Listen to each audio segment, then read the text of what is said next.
بسم الله الرحمن الرحيم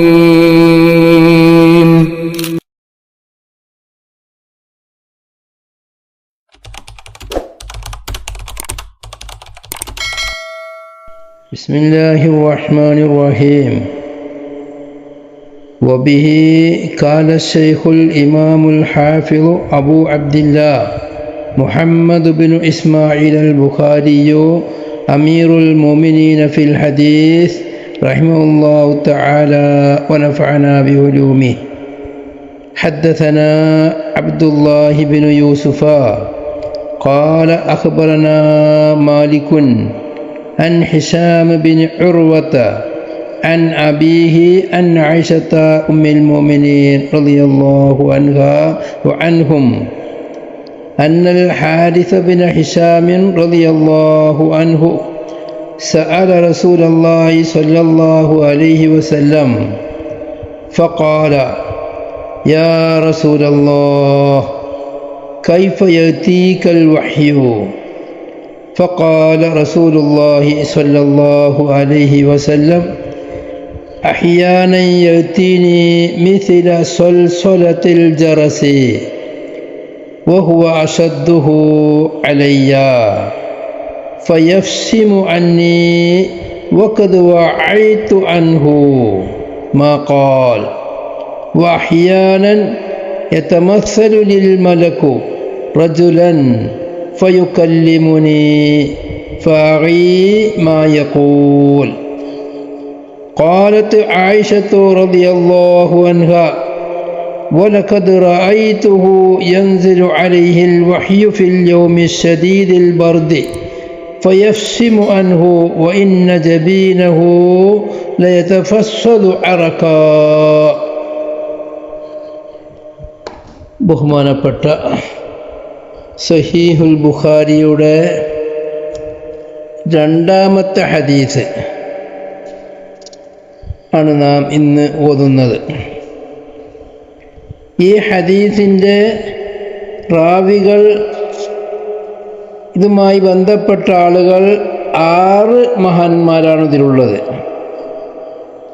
ഒന്ന്, ബഹുമാനപ്പെട്ട ഇമാം ബുഖാരിയുടെ നേരെ ഗുരു ഷെയ്ഖ് അബ്ദുല്ലാഹി ബിൻ യൂസുഫ് റളിയല്ലാഹു അൻഹു.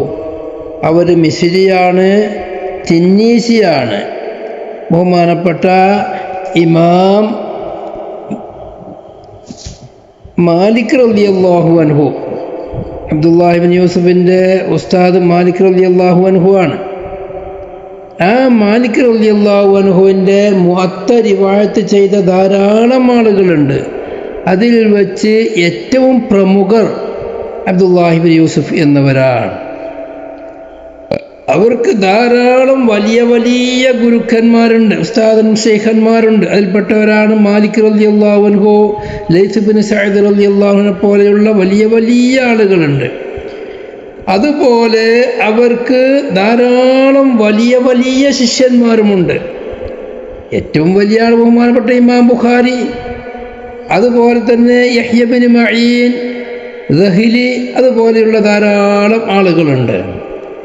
ഇമാം മുസ്ലിം റളിയല്ലാഹു അൻഹു അബ്ദുല്ലാഹി ബിൻ യൂസുഫ് എന്നവരെ തൊട്ട് ധാരാളം ഹദീസുകൾ അവരെ തൊട്ട് റിവായത്ത് ചെയ്തിട്ടുണ്ട്. സഹീഹുൽ ബുഖാരിയിൽ മാത്രം 348 പ്രാവശ്യം മുബറ പറഞ്ഞിട്ടുണ്ട്. അധികവും ഹദീസിന് തന്നെയാണ്. ഒരു സ്ഥലത്ത് മാത്രമാണ് താബഅഹു അബ്ദുല്ലാഹി ബിൻ യൂസുഫ എന്ന പ്രയോഗമുള്ളൂ. അതും ഹദീസിൻ്റെ റിപ്പോർട്ടിൽ തന്നെയാണത്. ബാക്കിയുള്ളതൊക്കെ ഇതുപോലെ തന്നെ ഹദസന എന്നുള്ള പ്രയോഗത്തിൽ കൂടെ ഹദീസ് പറഞ്ഞതാണ്. 348 പ്രാവശ്യം സ്വഹീഹിൽ മാത്രം അബ്ദുല്ലാഹി ബിൻ യൂസുഫ് എന്നവരെ ഇമാം ബുഖാരി പറഞ്ഞിട്ടുണ്ട്. അതിന് കാരണം പറഞ്ഞത്, ശാമിയീങ്ങളായ റാവികളിൽ വച്ച് ഏറ്റവും ഉറപ്പുള്ളവരാണ്. കാന അസ്ബത്ത ശാമിയീൻ. ഇമാം ബുഖാരി പറഞ്ഞ കാരണം അതാണ്. ഈ അബ്ദുല്ലാഹി ബിൻ യൂസുഫ് എന്നവരെ തൊട്ട് അബൂദാവൂദ്, നസായി, തുർമുദി ഇവരെല്ലാവരും ഹദീസ് റിപ്പോർട്ട് ചെയ്തിട്ടുണ്ട്. ഇമാം മുസ്ലിം അവരെ തൊട്ട് ഹദീസ് റിപ്പോർട്ട് ചെയ്തിട്ടില്ല. അവരുടെ വഫാത്തുള്ളത് മിസ്റിലാണ്. 218 അവിടെ വഫാത്തുള്ളത്. ഇമാം ബുഖാരി അവരെ കണ്ടെത്തിയത് പലപ്പോഴും കണ്ടിട്ടുണ്ട്. അവസാനമായി കണ്ടത് 217 അവിടെ വെച്ചിട്ട് തന്നെയാണ് ഇമാം ബുഖാരി റളിയല്ലാഹു അൻഹു മാലിക് ഇമാമത്തോടുള്ള മുവത്ത കേട്ടതും. ശിഹാബു സിത്തൻ്റെ കിതാബുകൾ, ശിഹാബു സിത്തയിൽ അബ്ദുല്ലാഹ് ഇബ്നു യൂസുഫ് എന്ന പേരിൽ ഇവർ മാത്രമേ ഉള്ളൂ. അവർ നിസ്ബ് ചെയ്യൽ മിസ്രിയാണ്, തിന്നീസിയാണ് എന്ന് പറഞ്ഞു. തിന്നീസി എന്ന് പറഞ്ഞാൽ ബികസ്രി തായിൽ മുസന്നാത്ത് മീൻ ഫൗക്കു, താഹിന് കസ്റ് കൊണ്ട്, വൻ നൂനിൽ മക്സൂറത്തിൽ മുഷദ്ദദ, ഷദ്ദാക്കപ്പെട്ട നൂന് കസ്റ് കൊണ്ടും, സുക്കൂനില്ലായി ആഖിറൽ ഉറൂഫ്, ഹിജായി അർഫുകളിൽ നിന്ന് അവസാനത്തെ അക്ഷരം യാ ആണ്. ആ യാൽ സുക്കൂൻ കൊണ്ടും അതിന് അവസാനം പുള്ളില്ലാത്ത സീനുമുണ്ട്. അപ്പോൾ തിന്നീസ് എന്ന നാട്ടിലേക്ക് നിസ്ബ ചെയ്തതാണ്. തിന്നീസ് എന്നത് ഈജിപ്തിലെ കടപ്പുറമുള്ളൊരു സ്ഥലമാണ്. അത് ഇന്ന് ബഹുമാനപ്പെട്ട ഐനി പറയാണ്, അത് ഇന്ന് ആ നാട് ഖറാബായി കിടക്കുകയാണ്. അവിടെ ആരും താമസക്കാരൊന്നുമില്ല. തിന്നീസ് മഹാനവറുകൾ ദിമിഷ്കിൽ നിന്ന് തിന്നീസിൽ വന്ന് താമസിച്ചവരാണവർ. പിന്നെ അവരുടെ പിതാവ് യൂസുഫ് എന്നവർ കാര്യമായ ആളാണ്. യൂസുഫിനെ 6 നിലക്ക് വായിക്കാം എന്നാണ്. യൂസുഫ്, യൂസിഫ്, യൂസഫ്, സീന് ലൊമ്മ് ഫതഹ് കസ്ർ. അതുപോലെ ഒരു ഹംസ കൊടുത്തിട്ട് യൂസുഫ്, യൂസിഫ്, യൂസഫ്, ഇങ്ങനെ 6 രൂപത്തിൽ അത് വായിക്കാൻ പറ്റും. അങ്ങനെയുള്ള മഹാനാണ് ഈ ഹദീസിലെ ഇമാം ബുഖാരിയുടെ ഉസ്താദ്. അവരുടെ ഉസ്താദ് വരുന്നത് ബഹുമാനപ്പെട്ട ഇമാം മാലിക് റളിയല്ലാഹു അൻഹു. ഇമാം മാലിക് റളിയല്ലാഹു അൻഹു മദീനക്കാരനാണ്. മദീനയിൽ നിന്ന് ഇമാമു ദാരിൽ ഹിജ്റ എന്നാണ് അവരുടെ സ്ഥാനപ്പേർ. ഇമാമു ദാരിൽ ഹിജ്റ മാലിക് ബിൻ അനസ് ബിൻ മാലിക് ബിൻ അബി ആമിർ ബിൻ അംർ ബിൻ ഹാരിസ് ബിൻ വൈമാന ബിൻ ഖൈസർ ബിൻ അംർ ബിൻ ഹാരിസ് എന്നിവരാണ്. അവരെ സംബന്ധിച്ച് ധാരാളം കാര്യങ്ങൾ പറയലുണ്ട്. അവർ ഖുറൈശി അല്ലെങ്കിലും അവരുടെ തറവാട് ഖുറൈശികളുമായി കൂടുതൽ അടുപ്പമുള്ളവരും അവരുടെ വല്ലിപ്പ ഖുറൈശികളുമായി കരാറിലേർപ്പെട്ടവരുമായതുകൊണ്ട് നിസ്ബൻ്റെ വിഷയത്തിൽ ഖുറൈശികളിലേക്ക് ചേർത്തിയിട്ടും അവരെ പറയലുണ്ട്.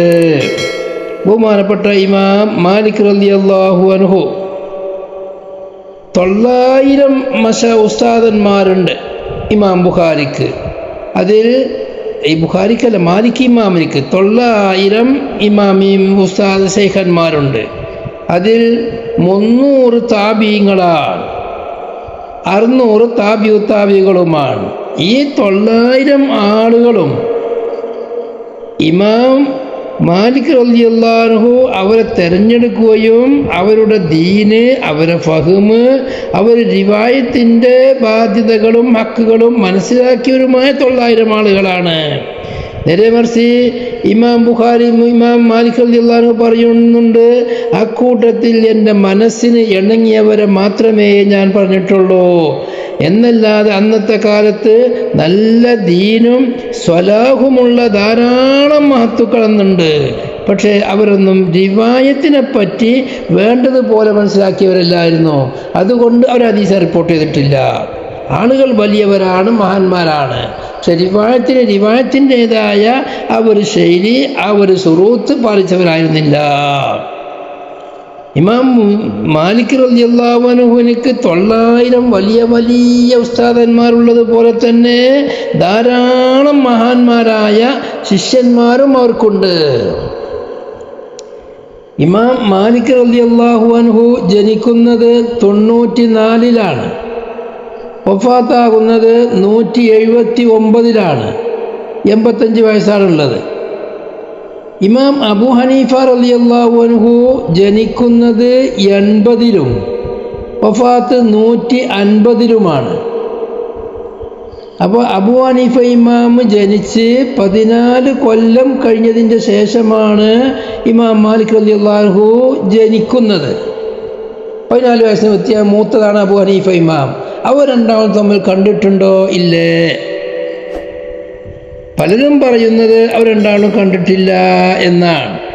എന്നാൽ അബൂ ഹനീഫ ഇമാമിൻ്റെ മദ്ഹബിലുള്ള ചില ആളുകൾ ഐനി പറയാണ്, ഇമാം അബൂ ഹനീഫയും ഇമാം മാലിക്കും അങ്ങോട്ടും ഇങ്ങോട്ടും കണ്ടിട്ടുണ്ട്. അബൂ ഹനീഫ ഇമാമിൻ്റെ അടുക്കൽ നിന്ന് ഇമാം മാലിക്കും പഠിച്ചിട്ടുണ്ട്. ഇമാം മാലിക് റളിയല്ലാഹു അൻഹുവിൻ്റെ വക്കൽ നിന്ന് അബൂ ഹനീഫയും ഹദീസ് അങ്ങോട്ടും ഇങ്ങോട്ടും കേട്ടിട്ടുണ്ട്. അപ്പോൾ രണ്ടാളും അവർ ഉസ്താദും ശിഷ്യനും അങ്ങോട്ടും ഇങ്ങോട്ടും ആണെന്ന് പറയാം. അതിന് അഭിപ്രായമുണ്ടെന്ന് എന്തായാലും പറയാം. ഇമാം ബുഖാരി റഹ്മത്തുള്ളാഹി അലൈഹി പറയല്, അസഖുൽ അസാനീദ് മാലികുൻ അൻ നാഫിഇൻ അൻ ഇബ്നു ഉമർ റളിയല്ലാഹു അൻഹും. ഇതാണ് അസഖുൽ അസാനീദ്. മാലിക് ഇമാം അവർ നാഫി എന്നവരെ തൊട്ട്, നാഫി എന്നവർ ഇബ്നു ഉമർ റളിയല്ലാഹു അൻഹു തൊട്ട്. ബഹുമാനപ്പെട്ട ഇമാം ഷാഫി റളിയല്ലാഹു അൻഹു മാലിക് ഇമാമിൻ്റെ കാര്യമായ ശിഷ്യനാണ്. മാലിക് ഇമാം ഷാഫി ഇമാമിനെ വളരെയധികം ആദരിക്കുകയും ചെയ്തിരുന്നു. ആ ഇമാം ഷാഫി റളിയല്ലാഹു അൻഹു പറയും, ഇദാ ജാഅകൽ ഹദീസു അൻ മാലികിൻ, മാലിക്കിനെ തൊട്ട് ഹദീസ് വന്നാൽ ഫസുദ്ദ ബിഹി യദൈക, ആ ഹദീസ് കൊണ്ട് എൻ്റെ കയ്യിനെ നീ കെട്ടിക്കോ, അത് ഒഴിവാക്കിയത് കയ്യിൽ നിന്ന് അത് പോവരുത്. ഇമാം മാലിക് പറയുന്ന വിഷയമാണ്. ഇമാം ഷാഫി മാലിക് ഇമാമിനെ തൊട്ടൊരു ഹദീസ് വന്നു കഴിഞ്ഞാൽ അതിൽ മാലിക് സ്റ്റാറാണ്.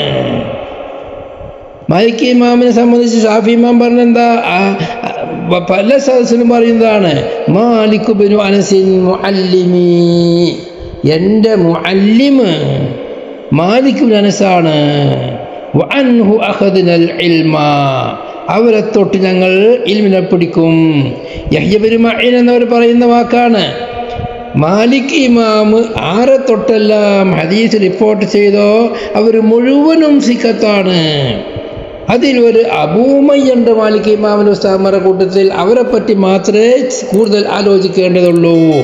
യഹ്യ അബൂ ഉമയ്യ അല്ലാത്ത എല്ലാവരും മഹാന്മാരായ മഹത്തുക്കളാണ്. ബഹുമാനപ്പെട്ട ഇമാം മാലിക് റളിയല്ലാഹു അൻഹുവിൻ്റെ മുഅത്തനെ റിവായത്ത് ചെയ്യുന്ന മുഹമ്മദ് ഇബ്നുൽ ഹസൻ ഷൈബാനി, യഹ്യ എന്നവരെ മുഅത്തയാണ് നമ്മൾക്ക് കൂടുതലുണ്ടാവരുത്. മുഹമ്മദ് ഇബ്നുൽ ഹസൻ ഷൈബാനി എന്നവരെ മുഅത്തുണ്ട്, മാലിക് ഇമാം മുഅത്ത് റിപ്പോർട്ട് ചെയ്യുന്ന ആളാണ്. ആ മുഹമ്മദ് എന്നവർ പറയാണ്, ഷൈബാനി പറയാണ്, ഞാൻ ഈ മാലിക് ഇമാമിൻ്റെ അടുക്കൽ 3 വർഷവും കുറച്ച് മാസവും താമസിച്ചിരിക്കുന്നു. അങ്ങനെ ഞാൻ മാലിക് ഇമാമിൻ്റെ വക്കൽ നിന്ന് 700 ഹദീസ് നേരിട്ട് കേട്ടിട്ടുണ്ട്. അങ്ങനെയുള്ള ഷൈബാനി, മുഹമ്മദ് ഇബ്നുൽ ഹസൻ ഷൈബാനി എന്നവർ മാലിക് ഇമാമിൻ്റെ ശേഷം ഹദീസ് പറയാൻ വേണ്ടി ഇരിക്കുമ്പോൾ ഓരോരോ ദിവസം ഓരോരോ മശായിഖന്മാർ ഹദീസാ പറയാം. മാലിക് ഇമാമിൻ്റെ ഹദീസ് മുഹമ്മദ് ഷൈബാനി എന്നവർ പറയുമ്പോൾ അവർ അന്നത്തെ ദിവസം വരുമ്പോൾ അവരുടെ വീട്ടിലും ക്ലാസ് നടക്കുന്ന സ്ഥലത്തും തിക്കും തിരക്കുമായി ആളുകൾക്ക് ഇരിക്കാനും നിൽക്കാനും സ്ഥലം കിട്ടാത്ത ഒരവസ്ഥ വരും.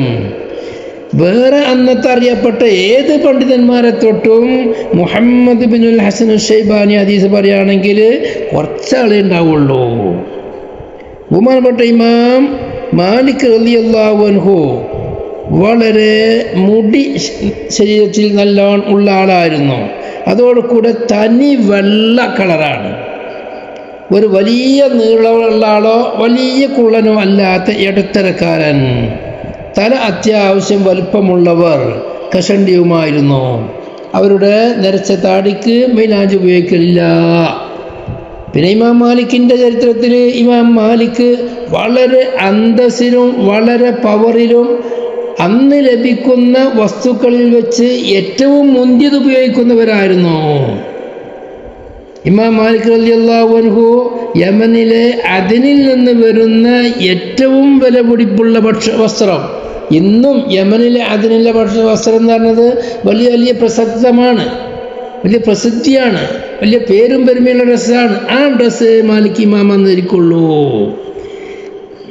കീറിപ്പറഞ്ഞതോ അല്ലെങ്കിൽ ചളിയുള്ളതോ അവർ ഒരിക്കലും ധരിക്കലില്ല. അതൊക്കെ മനുഷ്യൻ കോലക്കടാക്കുന്ന വസ്ത്രമാണ് എന്നാണ് ഇമാം മാലിക് റളിയല്ലാഹു അൻഹു പറയല്. വയറാഹു മിനൽ മുസ്ല, മനുഷ്യന് ശരീരത്തിലേക്ക് കോലക്കേടുണ്ടാക്കി തീർക്കുന്ന സംഗതിയാണ് കീറിപ്പറഞ്ഞ വസ്ത്രങ്ങൾ.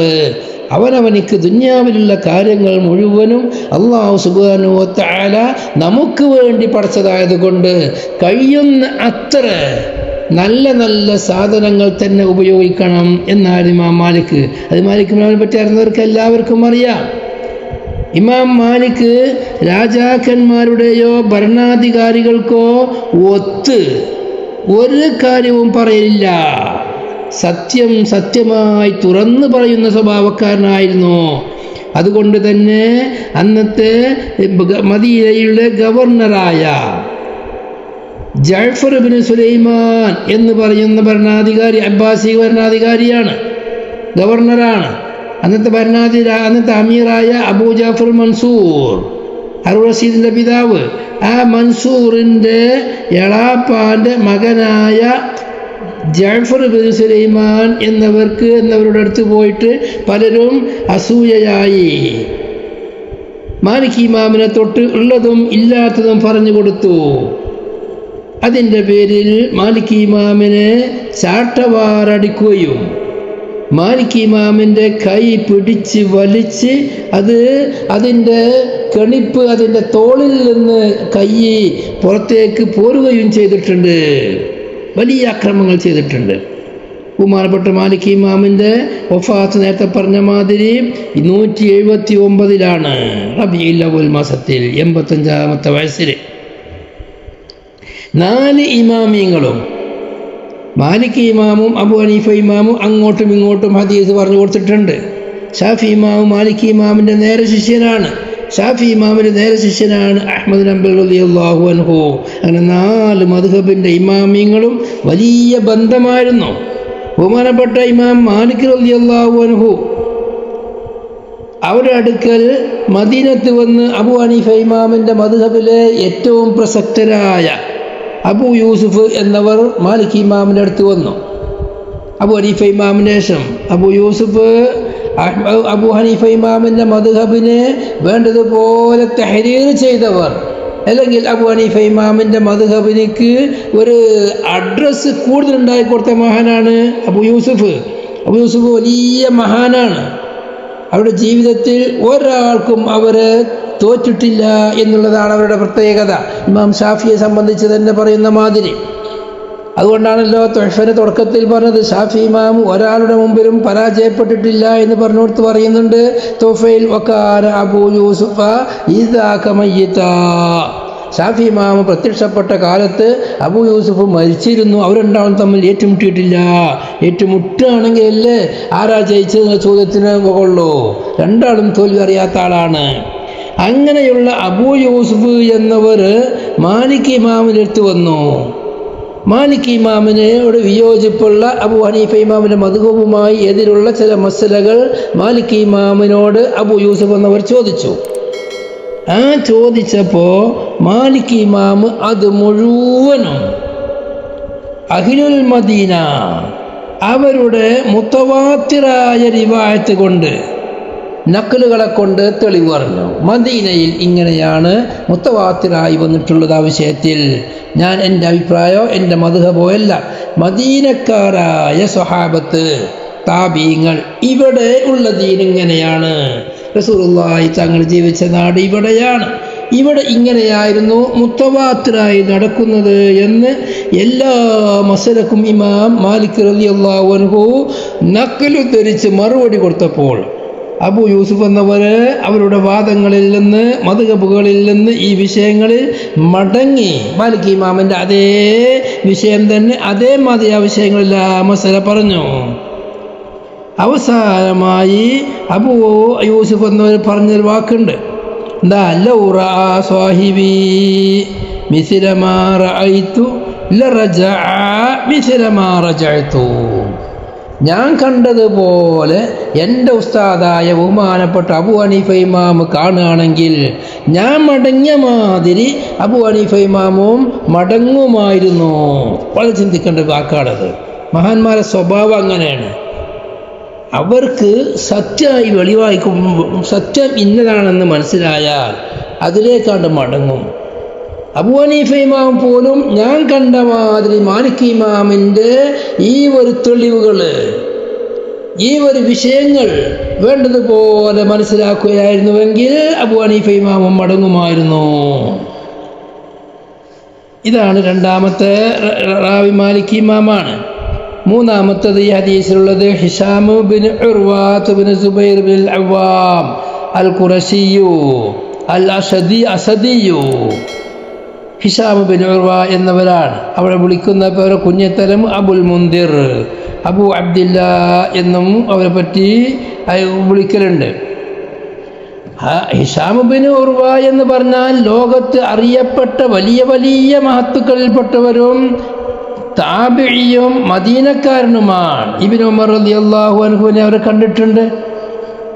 ഇബ്നു ഉമർ റളിയല്ലാഹു അൻഹു ഹിശാം ബിൻ ഉർവനെ കണ്ടപ്പോൾ അബ്ദുല്ലാഹി ഇബ്നു ഉമർ റളിയല്ലാഹു അൻഹു അവരുടെ തല തടകി കൊടുക്കുകയും അവർക്ക് വേണ്ടി പ്രത്യേകം ദുആ ചെയ്യുകയും പൊരുത്തം കൊടുക്കുകയും ചെയ്തിട്ടുണ്ട് ഹിശാം ബിൻ ഉർവക്ക്. അതുപോലെ ബഹുമാനപ്പെട്ട ജാബിർ റളിയല്ലാഹു അൻഹുവിനെ കണ്ടിട്ടുണ്ട്. അതുപോലെയുള്ള പല മഹാൻ സ്വഹാബികളെയും കണ്ടിട്ടുണ്ട്.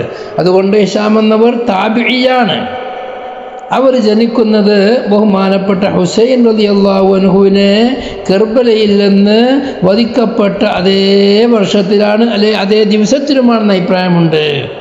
ഹിജറ 661 അവർ വഫാത്തായത് ബഗ്ദാദിൽ വെച്ചാണ്.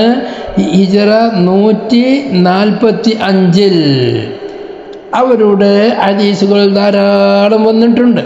ഹിശാം ബിൻ ഉർവ എന്ന പേരിൽ ഒരാളും ഹദീസ് റിപ്പോർട്ട് ചെയ്യുന്ന കൂട്ടത്തിലില്ല. ഹിശാം ധാരാളമുണ്ട്, ഉർവയുമുണ്ട്. ഹിശാം ബിൻ ഉർവ എന്ന പേരിൽ ഇവർ മാത്രമേ ഉള്ളൂ.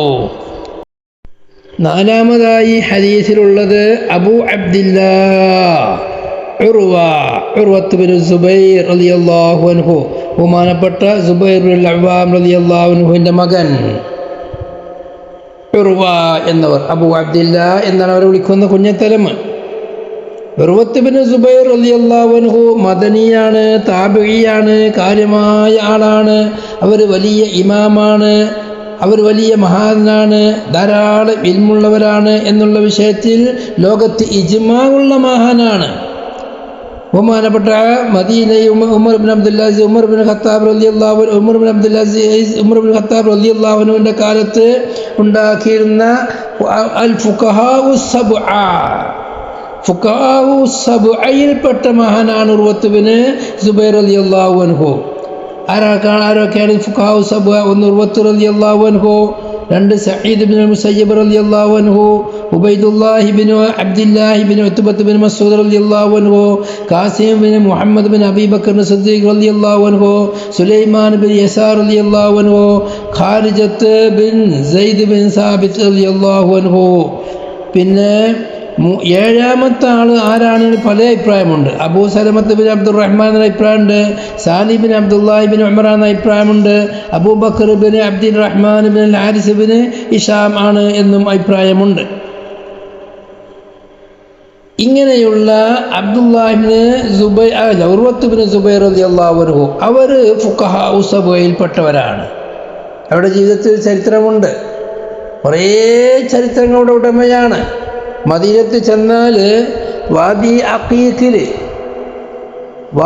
അഖീഖിൽ അവരുടേതായ കൊട്ടാരം ഖസ്റു ഉർവത്ത് ബിൻ സുബൈർ എന്ന പേരിൽ ഇന്നവിടെ അറിയാം. ബഹുമാനപ്പെട്ട മായിസ് റളിയല്ലാഹു അൻഹുവിനെ എറിഞ്ഞ സ്ഥലവും എന്നിട്ട് അവർ ചെന്ന് വീണ സ്ഥലത്തിൻ്റെയും മുന്നിലുള്ള ആ ഒരു വലിയ വിശാലമായ സ്ഥലം ഇന്ന് ടൂറിസ്റ്റ് കേന്ദ്രമാണ് മദീനത്തിലെ. രാത്രി പോയി അവിടെ ഇരിക്കാനെല്ലാം വളരെ സുഖമാണ്, ധാരാളം ആളുകൾ വരും. അവിടെ അതിൽ കൂടെ ഒഴുകിയിരുന്ന അഖീഖ് നദി അവിടെയുണ്ട്. റസൂലുള്ളാഹി തങ്ങൾ വളരെയധികം മദ്ഹ് ചെയ്ത നദിയാണ് അഖീഖ് നദി. അതിൻ്റെ കരയിൽ വിശാല വിശാലമായ ഉർവത്ത് ബിൻ സുബൈർ റളിയല്ലാഹു അൻഹുവിൻ്റെ കസ്റുകൾ അവിടെ ഉണ്ട്, കോട്ടകൾ അവിടെ ഉണ്ട്, കൊട്ടാരങ്ങൾ അവിടെ ഉണ്ട്. മഹാനായ വ്യക്തിയായിരുന്നു. അവർ ഫിത്നയുടെ കാലത്ത് ആരെ കൂടെയും കൂടിയിട്ടില്ല. പിന്നെ അവരുടെ ജ്യേഷ്ഠനായ അബ്ദുല്ലാഹി ഇബ്നു സുബൈർ റളിയല്ലാഹു അൻഹു മക്കയിൽ അമീറായി ഭരിക്കുന്ന കാലത്ത് അമീറുൽ മുഅ്മിനീൻ അബ്ദുല്ലാഹി ഇബ്നു സുബൈർ അതായ കാലത്ത് അവിടെ മക്കയിൽ പോയി താമസിച്ചിരുന്നു കുറേ കാലം. എന്നല്ലാതെ മറ്റു അലി റളിയല്ലാഹു അൻഹുവിൻ്റെ കാലത്തും മുആവിയ റളിയല്ലാഹു അൻഹു തമ്മിലുള്ള പ്രശ്നങ്ങൾ, ആ പ്രശ്നത്തിൽ ഒന്നിനും തന്നെ അവർ ഇടപെട്ടിരുന്നില്ല. അതിൽ നിന്നെല്ലാം മാറി നിന്നു. അവരും അവരുടെ ജ്യേഷ്ഠൻ അബ്ദുല്ലാഹി ഇബ്നു സുബൈർ റളിയല്ലാഹു അൻഹുവും വേറെ ഒരു ജ്യേഷ്ഠൻ, മൂന്നാള്.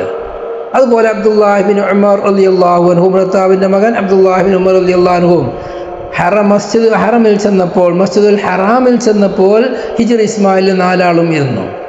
എന്നിട്ട് 4 ആളും കൂടി പറഞ്ഞു, ഓരോരുത്തരും അവരവരുടെ ആഗ്രഹം ഒന്ന് പറയാം, എന്നിട്ട് അല്ലാഹുവോട് ദ്വാരക്കുക.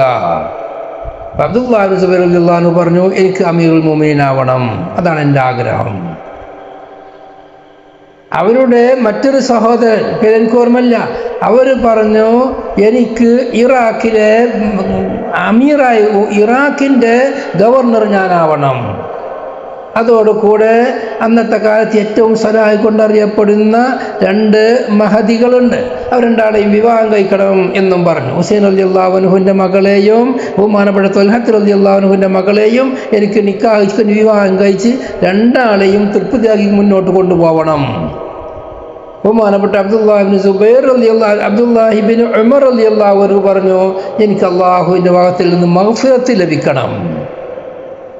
ഉർവത്ത് ബിൻ സുബൈർ റളിയല്ലാഹു അൻഹു പറഞ്ഞു, എനിക്ക് അല്ലാഹുവിൻ്റെ റസൂലിൻ്റെ ഇൽമുകളെ ധാരാളമായി ഉദ്ധരിക്കണം. ഈ പറഞ്ഞ 4 പേർക്കും അവിടെ വെച്ച് ദ്വാരന്നത് ലഭിച്ചു. ബഹുമാനപ്പെട്ട ഉർവത്ത് ബിൻ സുബൈർ റളിയല്ലാഹു അൻഹുവിൻ്റെ അറിയപ്പെട്ടൊരു സംഭവമുണ്ട്. എന്താ? അവർക്ക് രോഗമായി, കാലിലേക്ക് ഒരു സൈസ് പുഴു വന്നു, കാല് വീങ്ങി, അതങ്ങനെ പൊഴുത്ത് ആ കാല് തണ്ടൻകാലിലേക്ക് കയറാനായി.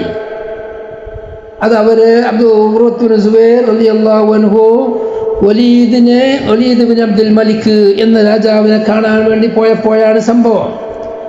അവരുടെ മകൻ ഒരു തൊഴുത്തിലേക്ക് വീണ്, അങ്ങനെ ആ തൊഴുത്തിലുള്ള മൃഗങ്ങൾ അദ്ദേഹത്തെ ചവിട്ടി കൊല്ലുകയും ചെയ്തു. അപ്പോൾ അവരെ ഏറ്റവും ഇഷ്ടപ്പെട്ട 7 മക്കളിൽ നിന്ന് ഏറ്റവും ഇഷ്ടപ്പെട്ട മകനും മരിച്ചു. അതോടുകൂടി അവരെ കാലിലേക്ക് പൊഴുപ്പ് വന്നു, കാല് മുറിക്കണമെന്നുള്ള അവസ്ഥയിലെത്തി. അങ്ങനെ ഡോക്ടർമാർ, ഡോക്ടർമാരെല്ലാവരെയും വരുത്തി. എല്ലാവരും പറഞ്ഞു, ഇത് മുറിച്ച് കളയാതിരുന്നാൽ മേപ്പോട്ട് കയറിപ്പോവും, പെട്ടെന്ന് മുറിക്കണം. അങ്ങനെ മുറിക്കാൻ വേണ്ടി ഡേറ്റ് നിശ്ചയിച്ചു, സമയം നിശ്ചയിച്ചു. ഡോക്ടർമാർ വന്നിട്ട് പറഞ്ഞു, ഇങ്ങനെ പച്ച ഇറച്ചി മുറിക്കാൻ പറ്റൂല, വാള് കൊണ്ട് മുറിച്ച് ഒഴിവാക്കാൻ പറ്റൂല, ശക്തമായ വേദന ഉണ്ടാകും. അതുകൊണ്ട് നിങ്ങൾക്ക് ഞങ്ങൾ എന്തെങ്കിലും ലഹരി വസ്തു തന്ന് നിങ്ങളെ മയക്കാം, അപ്പോൾ നിങ്ങൾക്കതറിയില്ല. അവർ പറഞ്ഞു, എൻ്റെ ബുദ്ധിയെ ഒരു ആവശ്യത്തിന് വേണ്ടിയും നീക്കാൻ ഞാൻ അനുവദിക്കൂല.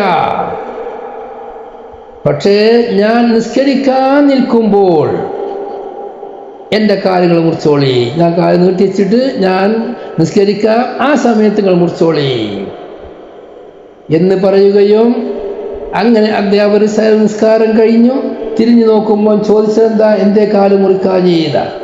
അവർ മുറിച്ചു, എല്ലാ പണിയും കഴിഞ്ഞ് കെട്ടിയല്ലോ. അവരറിഞ്ഞിട്ടില്ല.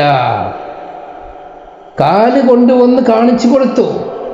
അപ്പോൾ അവർ പറഞ്ഞതെന്താ, പഠിച്ചോരെ, നിനക്കറിയാം ഈ കാലുമായി ഞാനൊരു തെറ്റിലേക്കും നടന്നിട്ടില്ല, എനിക്ക് നീ ധാരാളം അംഗങ്ങളെ തന്നു, അതിൽ ഒന്നിനെ നീ എടുത്തു കളഞ്ഞു, ബാക്കിയുള്ള എനിക്ക് നിർത്തിയില്ലേ, അൽഹംദുലില്ലാഹ്.